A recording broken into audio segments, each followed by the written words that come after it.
പൂത്തത് കുറച്ച് കൂടിപ്പോയോ? ഇത്രയ്ക്ക് വേണ്ടിയിരുന്നില്ലല്ലേ? പൂ അടുത്തോളം കുറച്ച് കുറക്കാം.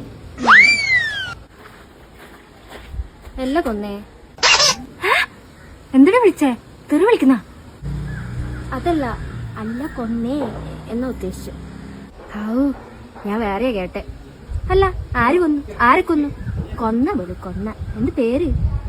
ഓ, അതല്ല ഞാൻ പറയാൻ വന്നേ. നീ ഇത്ര ദിവസം കുറേ പൂവൊക്കെ ഇട്ടിട്ട് പൂത്തു നിന്നു. ഇപ്പൊ വിഷു ആയപ്പോഴത്തേക്ക് ഒന്നാലുണ്ടോ പൂ? എന്താ നിന്റെ ഉദ്ദേശം? എന്താ നീ വിഷുവിനല്ലേ പൂക്കേണ്ടത്? അറിയാൻ പാടില്ലായിട്ട് ചോദിക്കാം. അയ്യടി, അങ്ങനെയൊന്നും പൂക്കാൻ പറ്റത്തില്ല. ഞാനെന്തിനാ വിഷുവിന് പൂക്കണം? ഞാൻ പൂക്കുമ്പോ നിങ്ങൾ വിഷു വെക്കണം. അതല്ലേ ഹീറോയിസം? അതൊക്കെ പോട്ടെ, ഞാൻ മാത്രമേ ഉള്ളൂ വിഷുവിനെ.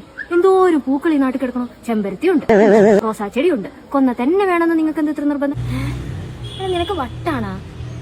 അതിപ്പോ ഓരോന്നിനും ഓരോ ആചാരല്ലേ. വിഷുവിനിപ്പം കൊന്ന തന്നെ വേണം, അങ്ങനെയല്ലേ അതിന്റെ ഒരു ഇത്. അത് നിങ്ങളുടെ ഭാഷയല്ലേ? അപ്പൊ ഞാൻ പൂക്കത്തില്ല. നിന്നോടൊക്കെ പറയാൻ എന്നെ വേണം തല്ലാൻ വേണ്ടിട്ട്. നീ പൂക്കേ പൂക്കാതിരിക്കേ എന്താണേലും ചെയ്യും. ഞാൻ വേറെ വല്ല പൂവും കിട്ടാൻ നോക്കട്ടെ. പോടി, ഞാനൊന്നും പൂക്കത്തില്ല. ഇനി ഒരു വെറൈറ്റിക്ക് ഓണത്തിന് പൂത്താലോ? അടുത്തോളം ഓണത്തിന് പൂക്കാം.